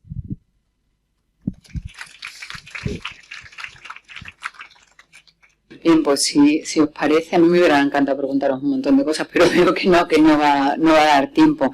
De manera que os voy a dar la palabra para que hagáis una reflexión final a todos los miembros de la mesa. Terminará Carmen con la suya. Así que, Isabel, te paso la palabra por seguir el mismo orden. Bueno, pues yo como conclusión general quiero decir que hay que reconocer que se ha avanzado mucho, pero que hay que seguir trabajando y que hay que seguir resolviendo situaciones por adelantado. O sea, que el plan de igualdad, lo que se debería tener unos procedimientos y unos escenarios previstos de manera que situaciones que se pueden dar o todas las que se han ido dando estén contempladas y resueltas para el futuro. De todas maneras, animaros porque creo que se están haciendo muchas cosas y esto es digno de reconocer y de agradecer. Y nada más. Muchas gracias. Javier. Gracias, Pilar. Bueno, yo voy a aprovechar para responder a un tema que me ha dejado en el tintero, que me has retado antes, cuando decías la experiencia de mi mujer, de Lola Aguado, que fue la primera inspectora de instalaciones reactivas. Era un grupo históricamente de inspectores, ella fue la primera. Y bueno, a mí no me gusta hablar por otra persona, y menos por mi mujer, pero no hay otra. Ella notaba, me ha comentado muchas veces a mí que notaba cierta sorpresa en algunos inspeccionados. Ella nunca me ha comentado que tuviera una situación tensa o incómoda o discriminatoria, pero sí muchas veces de sorpresa. Pero ella, ante aquella situación que a muchos les parecía insólita, se defendía con armas de mujer. Y las armas de mujer es que ella seguía a rajatabla el procedimiento, el protocolo, las maneras de la inspección, y de esa forma se hacía respetar. Cuando veía una persona que iba allí con una actitud absolutamente profesional, también en parte porque no la conocían. Y luego, por muchas veces en casa, sí es verdad, la experiencia de tener una compañera que trabaja en el consejo, pues para mí por lo menos es una ventaja importante, ¿a qué lo voy a negar? En todo, incluyendo en mi carrera. Algunas veces hemos discutido de esto, del otro y tal, pero yo recuerdo una vez que tuvimos una discusión que versaba sobre este tema que estamos hablando hoy, por eso la traigo aquí, y es que teníamos cada uno nuestro punto de vista de por qué en el Consejo los hombres normalmente ascendían más en la jerarquía. Y después de unas cuantas palos de ciego en la discusión, ella me dio un argumento que a mí me dejó seco. Dice, los hombres ascendéis más porque sois más pelotas.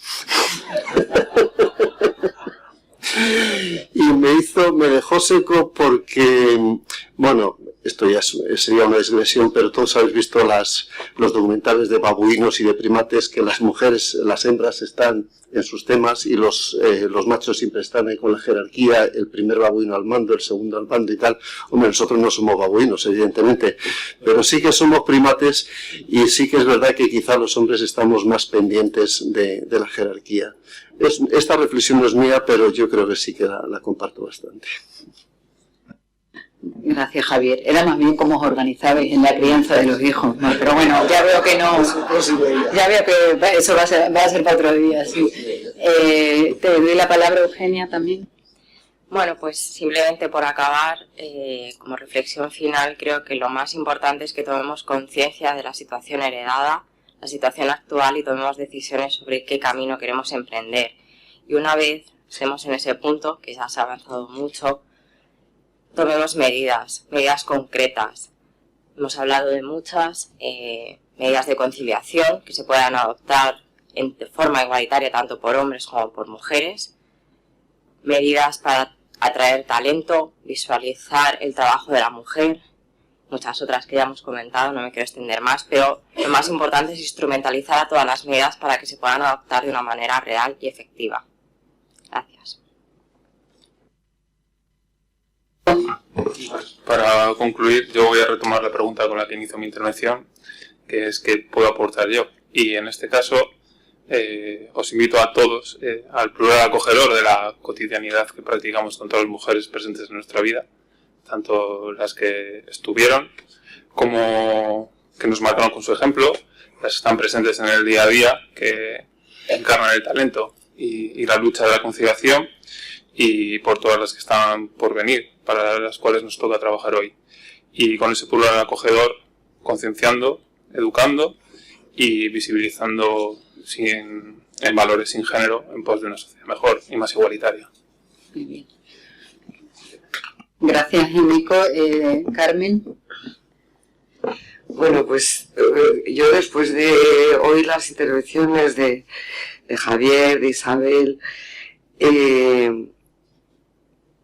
espera, que es que yo creo que es el de Eugenia, de Eugenia y Enrico, y las intervenciones del público, pues creo que en el acto se ha reflejado un poco, ¿no?, el pasado y el presente, las pinceladas del pasado y del presente, que a través de las intervenciones de la sala han aparecido, ¿no? Los problemas, temas que demuestran que hay tajo por delante, ¿no? Que hay muchos, lo que sabemos, que hay todavía, que hay mucho trabajo por hacer. Pero la intervención de la comisión, de la representante de la comisión paritaria, también es muy esperanzadora, porque ha dicho, bueno, tenemos detectados algunos problemas, estamos en la encuesta que se hizo en la elaboración del plan, hemos visto ya, y a eso hay que hacerle frente, ¿no? O sea que, resumiendo, yo creo que hoy es un día para felicitarnos, que hoy es un día de alegría y que abre pues un camino que hay que trabajar. Así que muchas gracias otra vez y felicidades.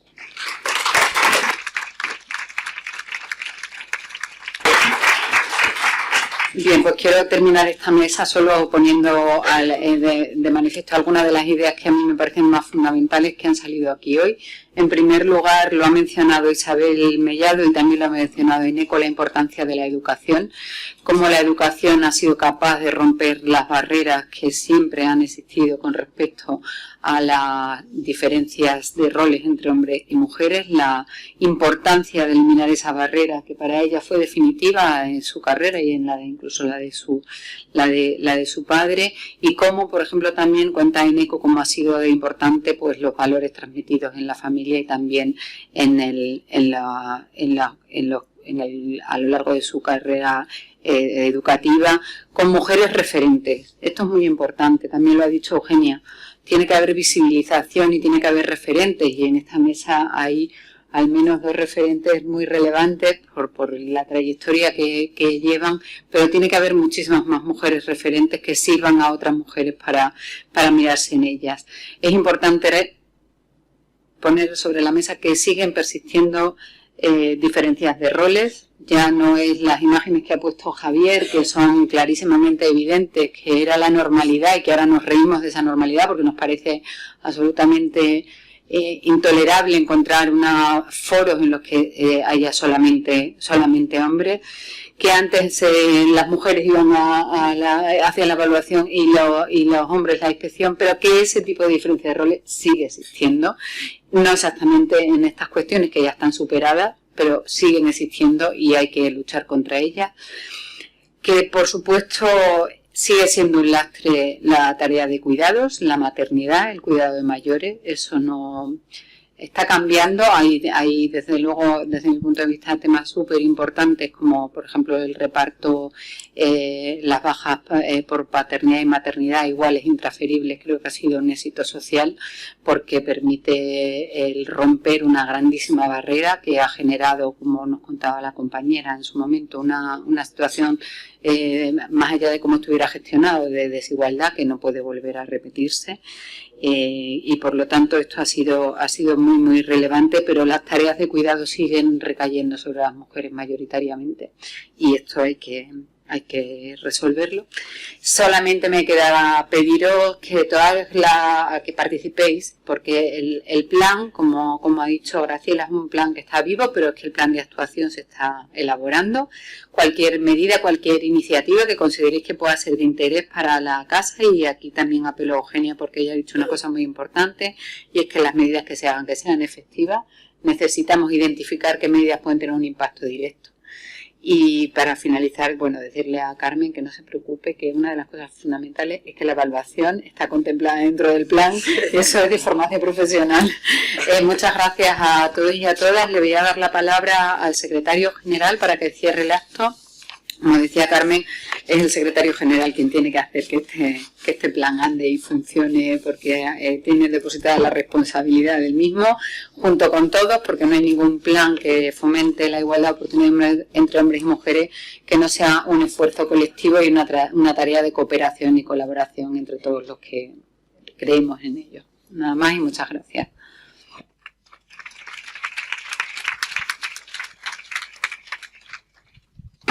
Bueno, muchas gracias, Pilar. Muchas gracias a todos. Yo tenía un papel escrito, me voy a procurar no leer porque además me gusta, y así cuando lo hago, luego mi gabinete me dice: te llevas el papel, que como tal no lo has leído antes, pues lo reciclamos para otra cosa.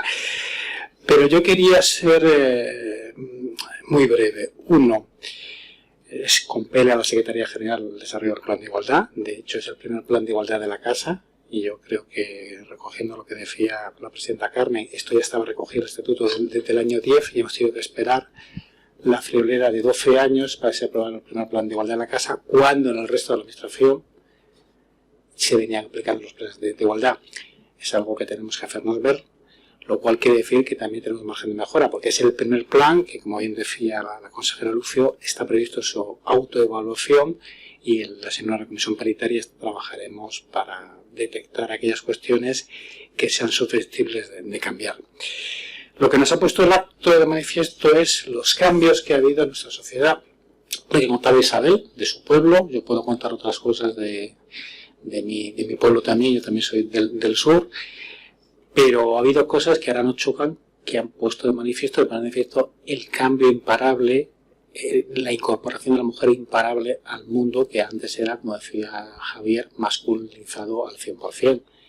Yo también cuando ingresé en la administración, ya hace menos años que Javier, yo ingresé en el año 2000, pues ha cambiado muchísimo. Yo me acuerdo, Carmen lo recordaba, yo entonces estaba en sanidad en el año 2004-2005 y me acuerdo de esos debates del plan de igualdad y contaré yo, más tarde, yo te hablo del año 2010, yo fui con entonces mi subsecretario y con la entonces directora general del Instituto de la Mujer, que estaba en aquel momento en sanidad, a hablar con el Ministerio de Hacienda para te acordarás del impacto de género. No te cuento las caras que nos ponían algunos. ¿Perdón? Y la directora, muy paciente, yo creo que era Teresa Platt, que fue al final, decía, sí, esto es muy importante porque afecta a la salud, afecta a las políticas. La cara de Hacienda era, no voy a decir nombres, ineludible, ha cambiado mucho. Pero yo quiero venir, ¿por qué celebramos el día 8 de marzo? Pues que el año 1875 en Estados Unidos, cientos de trabajadoras solamente pedían una cosa, la igualdad salarial. Hace ya la fregada de torta. Y 120 trabajadoras murieron de incendio en la fábrica, por la cual pedían la igualdad salarial. De entonces hasta ahora. ¿Queda mucho por hacer? Sí. Pero si no, nos aburriríamos. Si no hubiera nada por hacer, nos aburriríamos. Hombre, a mí nada más me gustaría que esto fuera una situación transitoria, porque no fuera necesario un plan de igualdad. Yo creo que ese es el objetivo, que no sea necesario un plan de igualdad. Que todo, el 50%, todo es lo que tiene que hacer.